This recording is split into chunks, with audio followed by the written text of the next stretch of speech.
YouTubers, this is your girl 1569 coming to you with another video. I hope everyone is having a fabulous Monday evening. I'm here today with a chit chat video, not an unboxing, and a special shout out I wanted to give to one of my subbies that has always supported me. Her name is Luxtopia. I want you guys to go to her channel. You know, when I was doing my list of small YouTubers, she was definitely in my brain, but it didn't connect to the paper until after I put the video out and I realized that she wasn't included in my list of people. But I want you guys to definitely go to her channel. She wears her heart on her sleeve. She likes luxe items. When she first started to do the channel, it was more luxury. She's geared towards or moved towards more outfits of the day. And she's a very no holds bar person. She says what's on her mind. She wears her heart on her sleeve. I love that about her. And I want you guys to go to her channel, Lux_Topia. Okay, I want you to go to her channel. Also, she also is on Instagram. You can follow her on Instagram. Okay? And that was my special shout out to you, Tani. Okay? All right. So, I got, my friend had asked me, she doesn't see me doing any Henri Bendel unboxings. She said, everybody's doing these Henri Bendel unboxings. People buy like a lot from Henri Bendel. Why you don't buy anything from them? I don't see you doing an unboxing. I don't see you telling me that you bought something from Henri Bendel. What is up with that?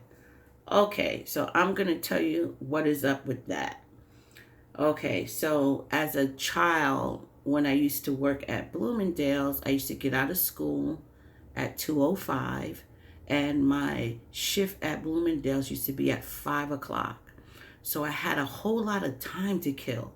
So what I used to do, and this is how I got familiar at a young age with a lot of luxury brands, because not too far away from Bloomingdale's used to be Fifth Avenue.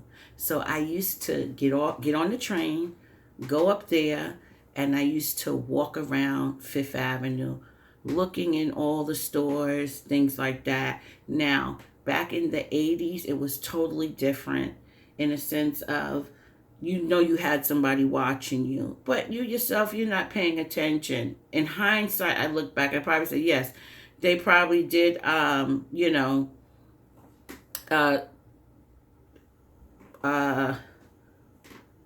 stereotype me, you know what I'm saying? But me as a kid, I wouldn't even realize that, you know? Because if the racism isn't in front of me, I'm not going to even think of that, you know?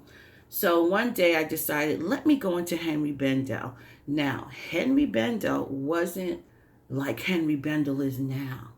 Henri Bendel did a total 360 of their brand because they had to compete with other luxury items or luxury brands. So they rebranded themselves and focused more to young millennials, not the old fogies that would go in there exclusively and stuff like that.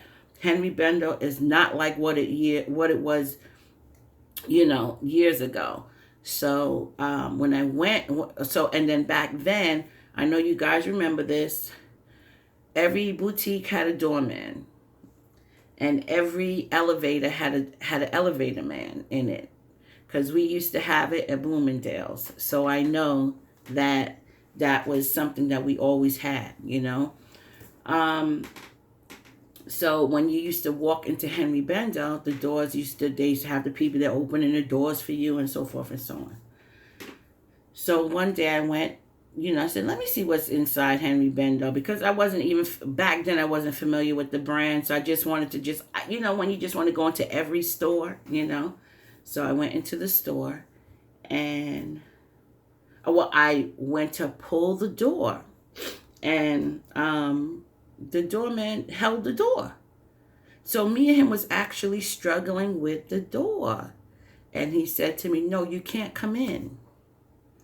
So I'm like, what is he talking about? You know, I didn't come there looking like a bum because I had to work Bloomingdale. So I was dressed in my Bloomingdale's attire, you know. Um, so it was just weird to me why I was not able to go into the store. Looking at it in hindsight, I knew exactly why I was not able to go into the store. And they were letting other people in the store that was not my color, you know. So, you know, I kind of like walked away, kind of embarrassed because I didn't know who was looking, you know. And from there, it always left that stain in the back of my mind about Henri Bendel. Now, Henri Bendel is not what it is. Like, there's two different types of Henri Bendel. The one back then in the 80s, and then the one here now, moving forward. I don't know if Henri Bendel would have turned over in his grave to see what kind of brand he is now, because he's geared to more young millennials, you know. And it's more whimsical, you know.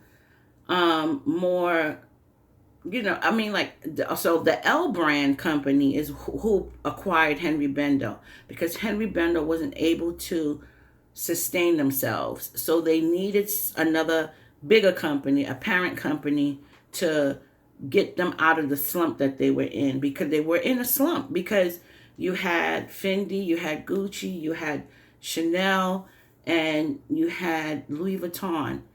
You had all these luxury brands that were actually evolving, being more innovative with their brand.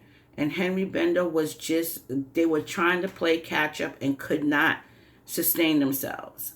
So that L brand company came and just swooped them up and decided, we're going to rebrand this place, make it more young millennials, you know, and that's why Henri Bendel is the way it is now, because of all of that restructuring and things like that, you know. Now Henri Bendel is hot now, you know, because everybody's buying things from Henri Bendel. But back then, Henri Bendel, nobody wasn't looking at Henri Bendel, you know. Not really, you know. Well, exclusive people would, but not young millennials. They wasn't looking at them, but now they had more to offer, so that's what's bringing them into the doors. Okay. So looking at all of that in hindsight, that has always left a bad taste in my mouth with Henri Bendel, and that's why I don't purchase from Henri Bendel. Now, I want you guys to leave a comment at the comment section, either telling me, Kim, you're overreacting, you're missing out on a lot of stuff, or Kim, stick to your guns, or, you know, stand your ground. If that's what you believe, if that's how you feel, then don't buy from them. Okay? So I need a little bit of advice from you guys. I don't think I'll probably buy anything from them. Something that I don't know. It depends if I like something or whatever. But just leave your comments at the comment section and let me know what you guys think, okay? So until next time, you guys take care. Stay blessed. Bye now.